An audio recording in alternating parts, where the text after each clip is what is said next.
Hello बच्चों, very good evening. तो हम लोग स्टार्ट करेंगे ऑर्गेनोमेटेरियल और कोऑर्डिनेशन केमिस्ट्री का जो चैप्टर है उसका 7th लेक्चर।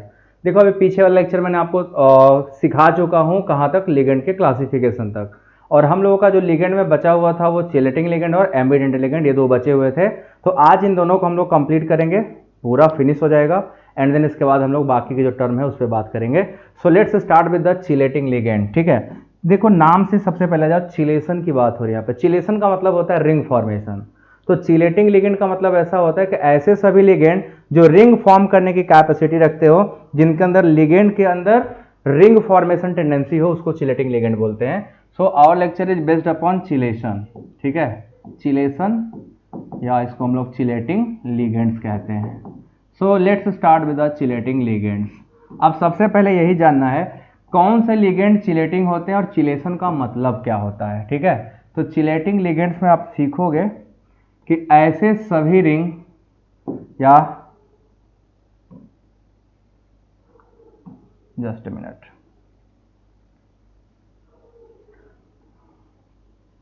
चिलेटिंग लिगेंड्स क्या होते हैं? ऐसे सभी लिगेंड जिनके अंदर कैपेबिलिटी होती है रिंग फॉर्म करने की, जो साइक्लिक रिंग फॉर्म कर सकते हैं, ऐसे लिगेंड को हम लोग बोलते हैं चिलेटिंग लिगेंड। ठीक है, so start with the chelating ligand मतलब होता है चिलेशन। आपने इंट्रामॉलिक्यूलर हाइड्रोजन बॉन्डिंग पढ़ा होगा, तो जहां पे वर्ड आता है चिलेशन, उसका मतलब हो जाता है रिंग फॉर्मेशन। ठीक है, रिंग फॉर्मेशन। तो ऐसे सभी कॉम्प्लेक्स जिनमें रिंग का फॉर्मेशन होता हो, उसको हम बोलते हैं चिलेटिंग कॉम्प्लेक्स। वहां पे चिलेशन हुआ होता है, साइक्लिक रिंग का फॉर्मेशन हुआ होता है। तो ring formation is called chelation. और ये बेसिकली रिंग फॉर्मेशन करते कौन है? बाइडेंटेड और पॉलीडेंटेड लिगेंड।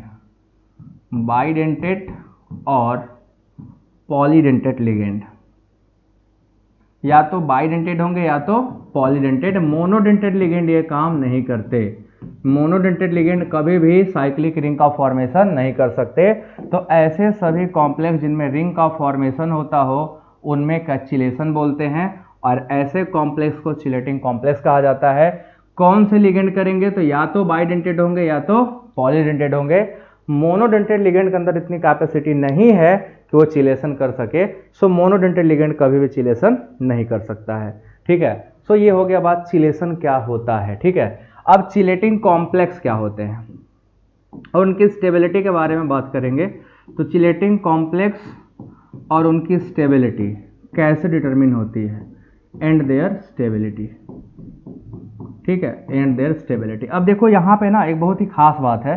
खास बात यह है कि जब हम चिलेशन की बात कर रहे होंगे, चिलेटिंग कॉम्प्लेक्स की बात, तो आएगा कई सारे कॉम्प्लेक्स बनते हैं।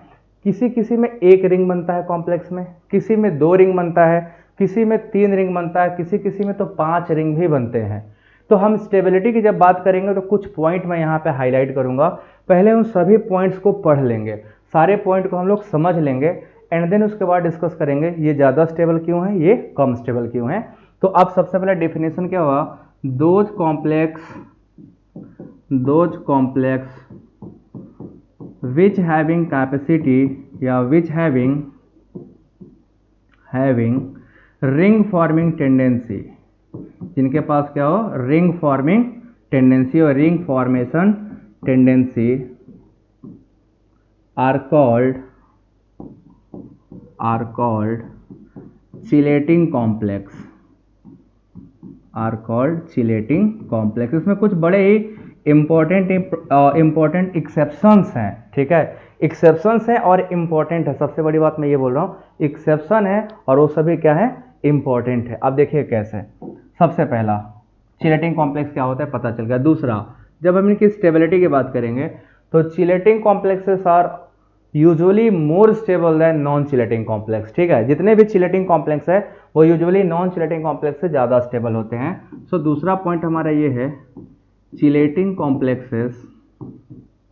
Complexes are more stable then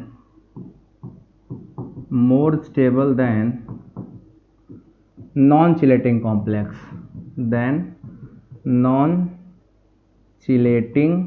complex, मतलब जिसमें रिंग का फॉर्मेशन ना होता, उनसे क्या होते हैं? ज़्यादा स्टेबल होते हैं। जिन कॉम्प्लेक्सेस में रिंग का फॉर्मेशन होता है उनकी स्टेबिलिटी ऐसे कॉम्प्लेक्स जिनमें रिंग का फॉर्मेशन नहीं होता है उनसे यूजुअली क्या होता है, हाई होता है। एक एग्जांपल के तौर पर ये लेते हैं, हम कॉपर का कॉम्प्लेक्स बनाते हैं, ठीक है, CuEn का होल ट्वाइस 2 पॉजिटिव, ठीक है, इसका नाम है कॉपर इथाइलिन डाइअमीन। इसका हम पहले स्ट्रक्चर बनाते हैं। हमारे पास बहुत सारे लिगेंड है, बाइडेंटेड में आपको पढ़ा चुका हूं, चिलेशन जहां होता है। इसका एग्जांपल लेंगे हम लोग, ठीक है ना। सो आइए इसका एग्जांपल करते हैं। जब इसके एग्जांपल की बात करेंगे तो हम लोग को देखो कॉम्प्लेक्स कैसे बनेगा। हमारा कॉम्प्लेक्स बनेगा Cu, और हमको पता है जो लिगेंड है वो इथिलीन डाइअमीन है, तो उसका फॉर्मूला होगा NH2 CH2 CH2 और दूसरा NH2। ये एक लिगेंड का काम हुआ। दूसरा लिगेंड भी यही सेम प्रोसेस करेगा, NH2, ये एरो होगा क्योंकि लिगेंड ने इलेक्ट्रॉन दिया है तो हमेशा उस पर कोऑर्डिनेट बॉन्ड का एरो बना रहेगा। फिर CH2 then CH2 then further NH2 then further NH2। अब ये भी क्या करेगा, कोऑर्डिनेट बॉन्ड, ठीक है।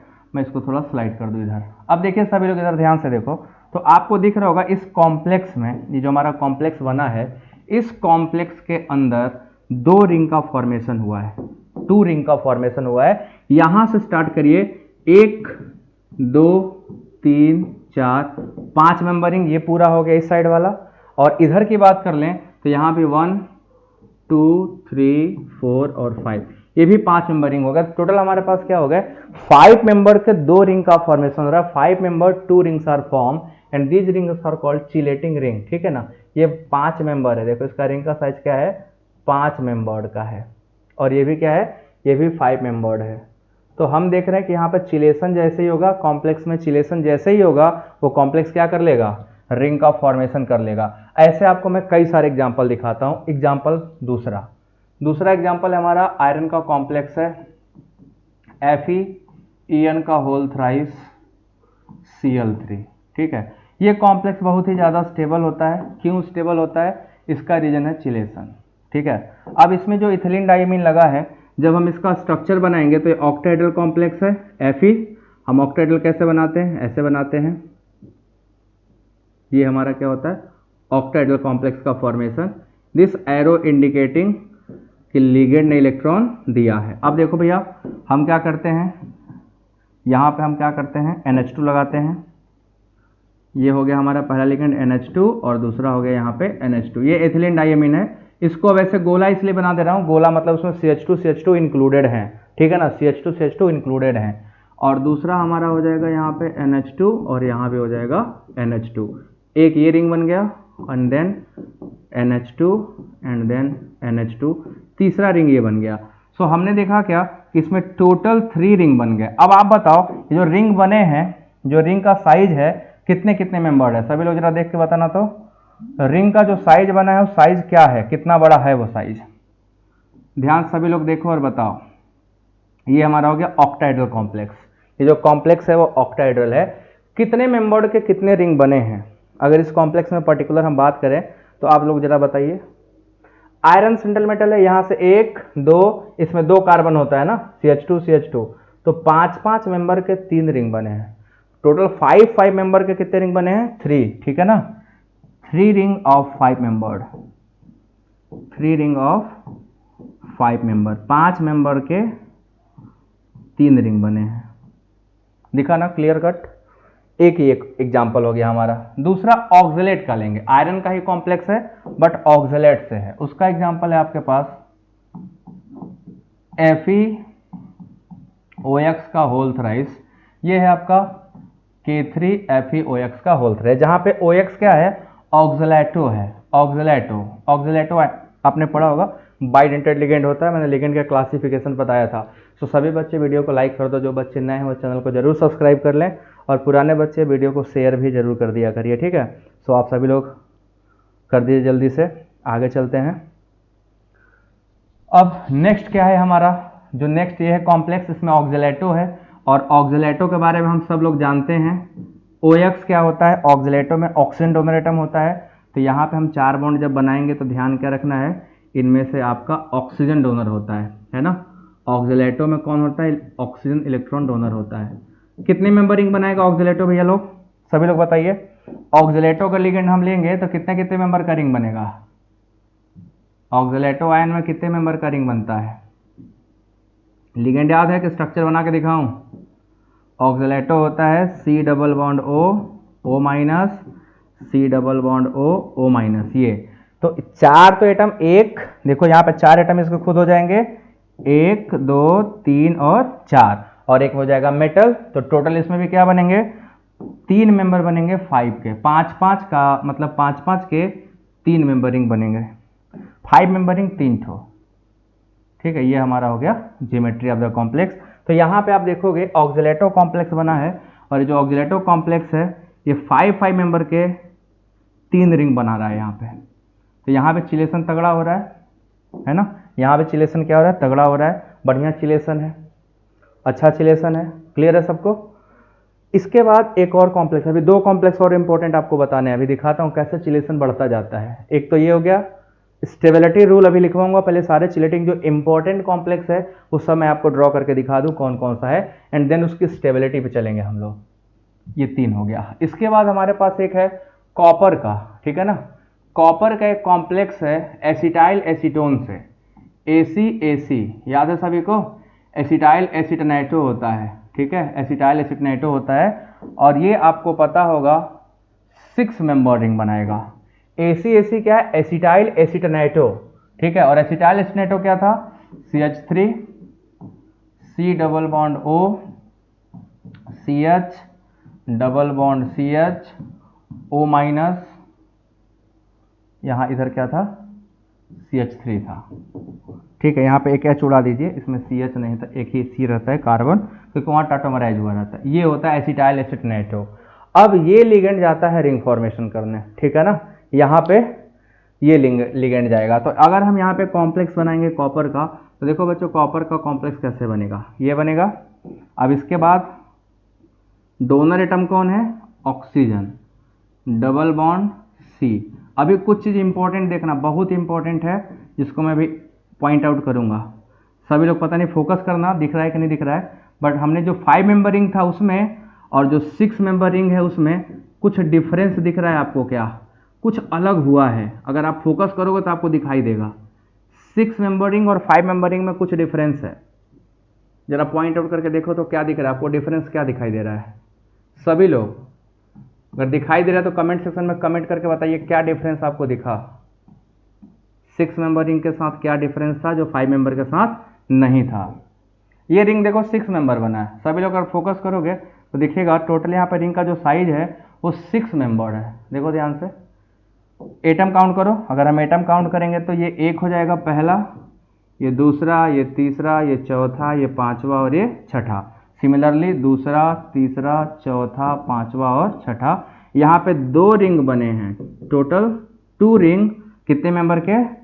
6 मेंबर्ड। 2 रिंग बने हैं 6 मेंबर्ड।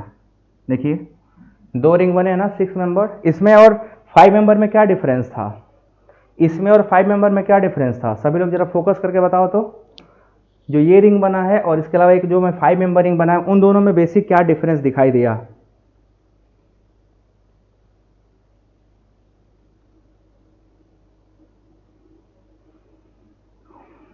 कोई डिफरेंस दिखाई दिया? इन दोनों में कोई डिफरेंस दिखाई दिया? 5 मेंबर 6 मेंबर में एक बहुत ही तगड़ा डिफरेंस है जो आपको दिखाई दे रहा है कि नहीं दिखाई दे रहा है? मैं बताता हूं, फोकस करोगे दिखेगा। 5 मेंबरिंग जो थे सब में सैचुरेशन था, जो लिगेंड थे सब सिंगल सिंगल बॉन्डेड थे। जरा देखो तो, पीछे पलट के पीछे करके देखो थोड़ा सा, आपको जो 5 मेंबरिंग दिख रहे होंगे वो सब देखो सिंगल सिंगल बॉन्ड वाले थे, कोई अनसैचुरेटेड नहीं था, कंजुगेशन का कोई कॉन्सेप्ट उसमें नहीं था। बट जो 6 मेंबर्ड होते हैं वो देखो कंजुगेटेड हैं, है ना? डबल सिंगल, मेटल का vacant D orbital, single double, fully resonance में है। तो ये स्टेटमेंट मैं बोलूंगा 5 मेंबर और 6 मेंबर रिंग दोनों स्टेबल होते हैं, बट जो 5 मेंबर रिंग है वो सैचुरेटेड लिगेंड के साथ स्टेबल होते हैं, और 6 मेंबर रिंग अनसैचुरेटेड लिगेंड के साथ स्टेबल होते हैं। ये आपको फोकस करना पड़ेगा और ध्यान देना पड़ेगा। ये बड़ा ही इंपॉर्टेंट चीज़ है, हम इसको इग्नोर करके आगे जा ही नहीं सकते, है ना? वो इग्नोरेबल है ही नहीं, वो बहुत इंपॉर्टेंट है, और वो भी मैं आपको बताऊंगा। तो एक क्लियर हुआ एसिटाइल एसिनेटो का 6 मेंबर। अब आ जाओ एक EDTA का कॉम्प्लेक्स बनाते हैं, है ना? याद है EDTA पढ़ाए थे तुम लोगों को, ठीक है, कैल्शियम EDTA ये बनाता है die sodium salt of EDTA से बनता है, तो इसके ऊपर चार्ज होता है टोटल 2 नेगेटिव दिखाई देगा। ये कॉम्प्लेक्स EDTA बनाना है। EDTA में कितने मेंबर कितने रिंग बनते हैं शायद आप सभी को थोड़ा बहुत याद हो। इसमें बनता है 5 मेंबर के 5 रिंग। जब हम EDTA कॉम्प्लेक्स बनाते हैं तो इसमें बनता है 5 मेंबर के टोटल 5 रिंग का फॉर्मेशन होता है, ठीक है ना। अब देखो मैं बना के दिखाता हूँ, आप सभी लोग रेडी रहो। इधर देखिए, ये है हमारा कैल्शियम जो बीच में बैठ जाएगा और इसके पास टोटल 6 बॉन्ड बनने हैं। ऑक्टाइडल कॉम्प्लेक्स बनता है 6 ही बॉन्ड बनेगा, बट एक ही EDTA सफिशियंट होता है। कितने EDTA? एक ही EDTA क्या होता है? सफिशियंट। यहाँ पे होता है NH नहीं N, फिर यहाँ भी होता है N, और ये इससे जाके ऐसे जुड़ा होता है, इसी को बोलते हैं इथाइलिन डाइअमीन, ठीक। अब उसके बाद टेट्रा एसिटिक एसिड है, टेट्रा एसिटिक एसिड है। इसका कलर बदल देता हूँ मैं, ग्रीन कर देता हूँ। ये काउंट करना रिंग का साइज, सभी लोग रिंग का साइज काउंट करना। पहला हो गया।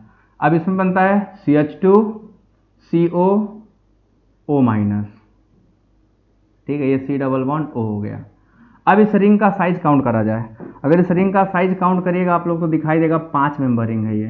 देखिए काउंट करिए यहाँ से, ये मैं इसको इससे कलर से, ये 1 हो जाएगा, ये 2 हो जाएगा, ये 3 हो जाएगा, ये 4 हो जाएगा, और ऑप्शन क्या होगा? 5 मेंबर रिंग किधर बना? और इथिलीन डाइमीन में 2 कार्बन होता है CH2 तो 5 मेंबर रिंग ये भी है ना। और दूसरा जो और एटम होता है इसका दूसरा, उसको मैं येलो कलर से बनाता हूँ, वो बनता है CH2COO-, ये भी CH2COO-, ठीक है। ये इधर से डोनेट करता है। तो ऊपर वाला रिंग भी देखो, जो पीला वाला वो भी आपका 5 मेंबर रिंग बनता हुआ दिखाई दे रहा है, वो भी 5 मेंबर रिंग ही बनेगा। इसके बाद इधर आ जाइए नीचे वाले में, तो नीचे वाले में फिर से ग्रीन से बनाता हूँ CH2COO-, तो CH2COO-, एक ये हो गया। एंड नेक्स्ट एक और बनाते हैं, उसको इस कलर से बनाऊंगा, दैट इज ऑल्सो CH2COO-, ये। तो ये हमारा EDTA कॉम्प्लेक्स है, ये हमारा क्या है? EDTA का कॉम्प्लेक्स है। अब इसमें अगर काउंट करोगे आप लोग तो आपको दिखाई देगा कि टोटल रिंग जो बने हैं वो 5 बने हैं, और पांचों रिंग 5 मेंबर्ड हैं। आप सभी लोग काउंट करके देखिए, सभी रिंग जो बने हैं पांचों के पांचों 5 मेंबर्ड ही हैं। क्या आपको दिखाई दे रहा है? ये स्क्वायर पिलर पहले यहाँ बना लो, ये हो गया, और ऑक्टाहेड्रल कॉम्प्लेक्स है। This is the EDTA complex. इसमें 5 मेंबर के 5 रिंग बने हैं। Is it clear to? ये आप लोगों को क्लियर है क्या? देखो जरा काउंट कर लो, किसी भी रिंग को पकड़ो और काउंट कर लो कितने एटम है। तो calcium 1, nitrogen 2, CH2 3, C double bond 4 और O- 5। तो 5 मेंबर के 5 रिंग बने हैं। यहाँ पे कितने बने हैं? Total 5 ring. टोटल रिंग की संख्या कितनी है? टोटल रिंग बराबर 5 हैं, और दूसरा साइज ऑफ रिंग कितना है? तो साइज ऑफ रिंग भी टोटल 5 ही है। 5 मेंबर के 5 रिंग है, और इसीलिए EDTA का कॉम्प्लेक्स जो होता है वो सबसे ज़्यादा स्टेबल होता है। जो EDTA मेटल EDTA कॉम्प्लेक्स हैं, these are highly stable, these are highly stable. अब आपको स्टेटमेंट लिखवाने हैं, सभी को दिखाई दिया? अब स्टेबिलिटी का रूल लिखना है, कैसे कैसे स्टेबिलिटी होता है, कौन ज़्यादा स्टेबल होता है और कौन कम स्टेबल होता है, हम लोग को ये बढ़ना है। तो सबसे पहले मैं ऐसे बता दूं आपको, फिर तो लिख ही लेंगे। जितना ज़्यादा रिंग उतना ज़्यादा स्टेबिलिटी। पहला रूल ये है कि number of ring directly proportional to stability of the complex. Greater number of ring होंगे ज़्यादा स्टेबिलिटी होगा। दूसरी बात, 5 member ring and 6 member ring both are stable, but 5 member rings are stable with unsaturated ligand, saturated ligand, and 6 member rings are stable with unsaturated ligand. ये rule है। Stability of chelating complex depends on entropy of the system. System के entropy पे depend होते हैं, मतलब ये entropy driven है। एक बार नेट में क्वेश्चन पूछ दिया था, ये नेट बहुत बड़ी चीज़ है, ठीक है ना। तो नेट में क्या होता है कि हाई लेवल क्वेश्चन पूछते हैं, तो उसमें बस सिंपल पूछा था कि जो चिलेटिंग कॉम्प्लेक्स है उसकी स्टेबिलिटी कौन सा थर्मोडायनेमिक फैक्टर डिराइव करता है। तो सिंपल याद रखिएगा, एंट्रोपी ड्राइवन प्रोसेस है, मतलब कि एंट्रोपी डिसाइड करता है उसकी स्टेबिलिटी, ठीक है ना। तो आपको ये 4 बातें याद रखनी है। पहला क्या? स्टेबिलिटी ऑफ चिलेटिंग कॉम्प्लेक्स कैसे डिपेंड करेगा। सो फर्स्ट पॉइंट ये लिखेंगे chelating complex are stability of chelating complex, stability of chelating complex of chelating complex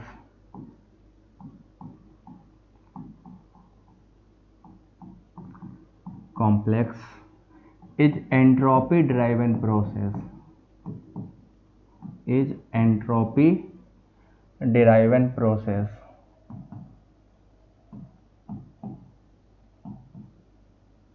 ठीक है ना। आप लोग बताओ, डेल्टा जी पॉजिटिव होगा तो रिएक्शन स्टेबल माना जाता है कि निगेटिव होता है तब स्टेबल माना जाता है? रिएक्शन फिजिबल कब होता है? जब गिब्स फ्री एनर्जी क्या हो, पॉजिटिव हो या निगेटिव हो।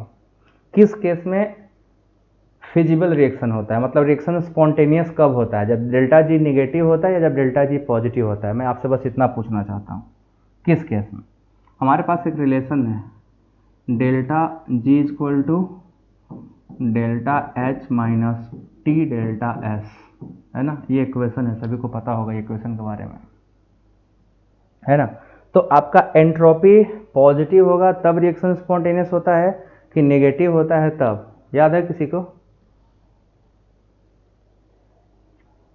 अगर हम चिलेशन कर रहे हैं, आप लोग बताओ जरा, यहाँ मेटल है, ठीक है, और ये लिगेंड है। जब मेटल और लिगेंड कॉम्प्लेक्स बना लेते हैं तो ये बताओ एंट्रोपी बच्चों घटती है कि बढ़ती है? एंट्रोपी घट रही है कि बढ़ रही है? ये n नंबर ऑफ लिगेंड, हम सबको पता है एंट्रोपी यहाँ पे क्या हो रही है, डिक्रीज। क्या डेल्टा जी पॉजिटिव होने पर रिएक्शन स्पॉन्टेनियस होता है? कमेंट सेक्शन में तो मैं कुछ देखना चाह रहा हूँ आप लोगों का। हाँ बताइए जरा, सभी लोग कमेंट करो पहले, तब ये पॉइंट समझ में आएगा। जिसको जिसको जो पता हो बताओ। किसी रिएक्शन को स्पॉन्टेनियस होने के लिए फ्री एनर्जी क्या होना चाहिए?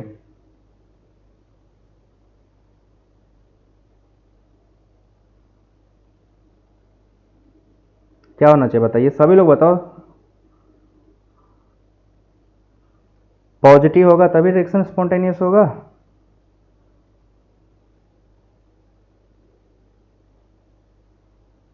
कि नेगेटिव होगा तब? किसी भी रिएक्शन के लिए अगर डेल्टा जी की वैल्यू नेगेटिव हो जाएगी तो स्पॉन्टेनियस होगा कि नॉन स्पॉन्टेनियस?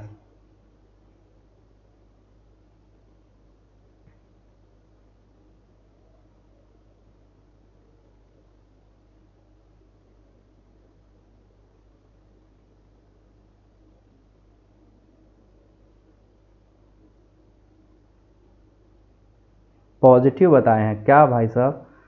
आपको लोग थोड़ा अच्छे से पढ़ो थर्मोडायनेमिक्स। डेल्टा जी पॉजिटिव होता है स्पॉन्टेनियस रिएक्शन के लिए कि नेगेटिव होता है? नेगेटिव होगा तब। पॉजिटिव होगा तो रिएक्शन स्टेबल माना जाता है, नहीं होता है।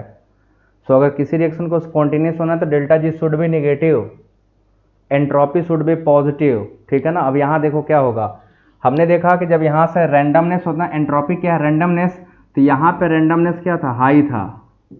यहाँ पे रैंडमनेस हाई है क्योंकि सब अलग अलग हैं, एक दूसरे से बिखरे हुए हैं। यहाँ पे क्या होगा, रैंडमनेस घटेगा, है ना। तो जब रैंडमनेस घटेगा, डिक्रीज करेगा, लो हो जाएगा, तो एस क्या होगा, निगेटिव। ये डेल्टा एस की वैल्यू क्या हो जाएगी, निगेटिव हो जाएगी। तो निगेटिव निगेटिव क्या हो जाएगा, प्लस। और जब ये दोनों प्लस हो जाएंगे तो आपका जी किधर जाएगा, पॉजिटिव की तरफ मूव करेगा। ये क्वांटिटी निगेटिव है ना, तो जब डेल्टा एस बराबर निगेटिव तो निगेटिव और निगेटिव क्या हो जाएंगे, पॉजिटिव हो जाएंगे। तो पॉजिटिव ये दोनों ऐड हो जाएगा, और जब ऐड होगा तो इसकी वैल्यू किधर जाएगी, पॉजिटिव की तरफ। और जब डेल्टा जी पॉजिटिव हो जाएगा तो रिएक्शन स्पॉन्टेनियस नहीं होगा, मतलब कुछ स्टेबल हो गया, आगे मूव करना नहीं चाहता है। बात समझ में आया? इसकी वैल्यू यहाँ पे माइनस रख दो तो माइनस माइनस प्लस, तो डेल्टा एच क्या होगा, पॉजिटिव हो जाएगा। जब ये पॉजिटिव होगा तो डेल्टा जी भी क्या होगा, पॉजिटिव हो जाएगा। और जब पॉजिटिव हो जाएगा तो रिएक्शन स्पॉन्टेनियस नहीं होता है, and that is what is called entropy driven process. ये पहला हो गया, ठीक है। दूसरा चलो, थर्मोडायनेमिक्स अच्छे से पढ़ो आप लोग, गलत गलत पढ़े हो। स्टेबिलिटी जो है, stability of complex directly proportional to number of chelating ring. जितना ज़्यादा चिलेटिंग रिंग उतना ज़्यादा स्टेबिलिटी। तो directly proportional to number of chelating ring, greater number of chelating ring greater will be the stability of complex, ठीक है। Next point है 5 member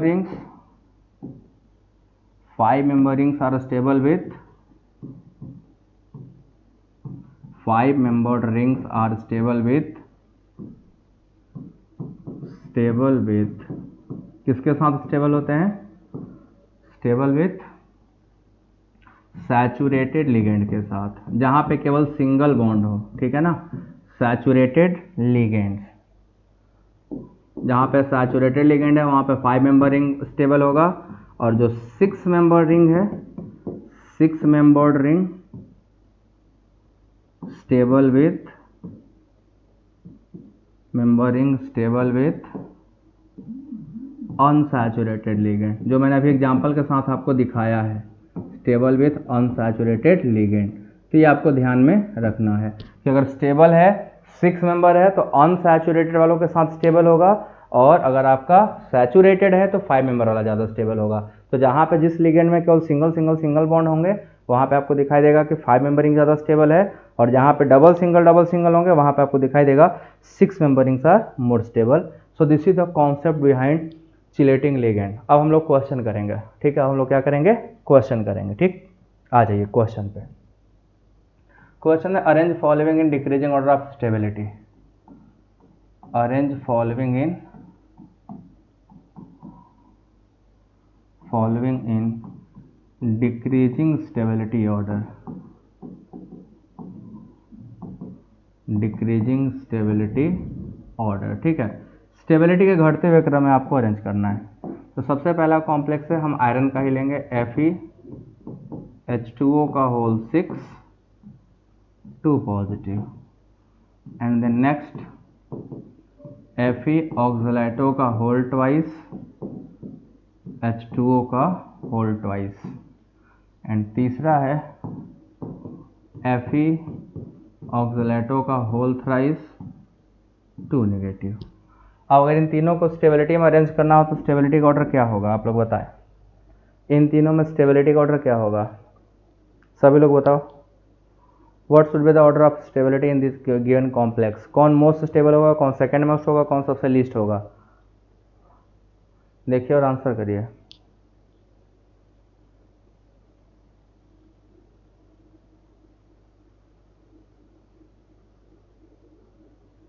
stability order क्या होगा? हमने अभी बोला ज़्यादा रिंग ज़्यादा स्टेबल है ना। चिलेटिंग जहाँ होगा more stable, non chelating is less stable. तो अगर उस हिसाब से हम बात करें तो उस हिसाब से दिखाई दे रहा है कि हमारे पास यहाँ पे रिंग की संख्या 0 है, कोई रिंग नहीं बनेगा। यहाँ पे रिंग की संख्या 2 है, यहाँ पे रिंग की संख्या 3 है ना। ऑक्सलेटो चिलेटिंग लिगेंड है तो 3 रिंग बनाएगा। तो ऑर्डर क्या हो जाएगा? 3 is more stable then 2 is more stable then 1। This should be the order of stability in this complexes. जो दिया गया कॉम्प्लेक्सेस में ये स्टेबिलिटी का ऑर्डर होगा। Clear cut? 3 2 2 3 1 कैसे होगा? 2 में तो 2 ही रिंग है ना, जबरदस्ती। आयरन यहाँ पे 2+ में है, तो 2+ में D6 सिस्टम है। D6 सिस्टम अगर हम बात करेंगे तो अनसिमेट्रिकल फिलिंग, यहाँ पे वीक जॉन टेलर होगा। हम जॉन टेलर को अभी इसमें क्या करें, इग्नोर करे हुए, ठीक है। नेक्स्ट क्वेश्चन है बी, इसको भी अरेंज करना है, ठीक है। हमारा है FeNH3 का होल 6 NH3 का होल 6। यहाँ पे ध्यान दीजिएगा आप लोग, कुछ स्ट्रॉन्ग फील्ड लिगेंड होता है और कुछ वीक फील्ड लिगेंड। यहाँ पे आपका साइनाइड है, साइनाइड का होल 6 4-। नेक्स्ट है हमारा Fe का En होल ट्वाइस H2O का होल ट्वाइस, और लास्ट में एक कॉम्प्लेक्स है, लास्ट में सबसे आखिरी में FeEDTA कॉम्प्लेक्स, आयरन का EDTA कॉम्प्लेक्स, ठीक है। EDTA complex 2-। अगर इनकी स्टेबिलिटी ऑर्डर लगानी हो तो आप क्या ऑर्डर लगाओगे? इस वाले केस में स्टेबिलिटी ऑर्डर क्या होगा? हाँ जी, चलो बताओ। इस केस में स्टेबिलिटी ऑर्डर क्या होगा? यहाँ पे बस आपको चेक क्या करना है कि रिंग की संख्या, किसमें रिंग ज़्यादा है और कितना है। अगर आपको रिंग की संख्या पता चल जाती है तो आप बहुत ही ईजिली निकाल ले जाओगे चिलेशन क्या होता है, चिलेटिंग लिगेंड क्या होते हैं। तो यहाँ भी आपको दिखाई दे रहा होगा ना EDTA मोस्ट स्टेबल है क्योंकि उसमें क्या होता है 5 मेंबर के 5 रिंग। उसके बाद इसमें इथिलीन डायमीन है, ये भी चिलेशन है। इसमें बात करें तो कोई लिगेंड नहीं है, बट दूसरा ज़्यादा स्टेप, सॉरी तीसरा फिर दूसरा फिर पहला। पहले और दूसरे में कंपेयर करने का हमारा है स्ट्रॉन्ग फील्ड और वीक फील्ड लिगेंड, ठीक है। जितने भी कार्बन डोनर वाले होते हैं जहाँ पे कार्बन लगा होता है वो स्ट्रॉन्ग फील्ड लिगेंड होते हैं और बाकी सब वीक फील्ड लिगेंड आते हैं मॉडरेट फील्ड में। तो यहाँ पे आपको बस सिंपल देखना है सबसे ज़्यादा EDTA का, इथिलीन डायमीन का, और यहाँ पे साइनाइड का, इसमें अमोनिया का। तो अमोनिया और साइनाइड में साइनाइड स्ट्रॉन्ग फील्ड लिगेंड है और अमोनिया वीक फील्ड लिगेंड है, इसलिए अमोनिया क्या होता है लेस स्टेबल, साइनाइड क्या होता है मोर स्टेबल। सो हम लोग को ये ऑर्डर मिल रहा है 4-3-2-1। स्ट्रॉन्ग फील्ड देख के स्टेबल मत मारो, रिंग ज़्यादा स्टेबल होता है, ठीक है। साइनाइड भले स्ट्रॉन्ग फील्ड लिगेंड है, बस उसकी स्टेबिलिटी इससे कम होती है। यहाँ पे जब चिलेशन होता है तो स्ट्रेंथ ऑफ लिगेंड डिपेंड नहीं करता, रिंग डिपेंड करता है, और रिंग जो है वो ज़्यादा स्टेबल होता है फील्ड से, ठीक है। तो जो आपको फील्ड दिखाई देगा उसको बदल देना है, आपको चेंज करके क्या रखना है कॉम्प्लेक्स में चिलेशन कहाँ पे है, ठीक है। सो एक और टॉपिक इसमें बचा हुआ है लिगेंड में आखिरी, दैट इज एम्बीडेंटेड लिगेंड। इसको पढ़ा खत्म करेंगे, ठीक। एम्बीडेंटेड लिगेंड, एम्बीडेंटेड लिगेंड क्या होते हैं? देखो भाई लोग, जो एम्बीडेंटेड लिगेंड्स होते हैं इनमें एक से अधिक डोनर साइट होते हैं, बट एक बार में केवल एक ही डोनर साइट अटैक करता है। तो ऐसे सभी लिगेंड जिनके पास एक से अधिक डोनर साइट हो but only one site attack at a time, ठीक है। Those ligands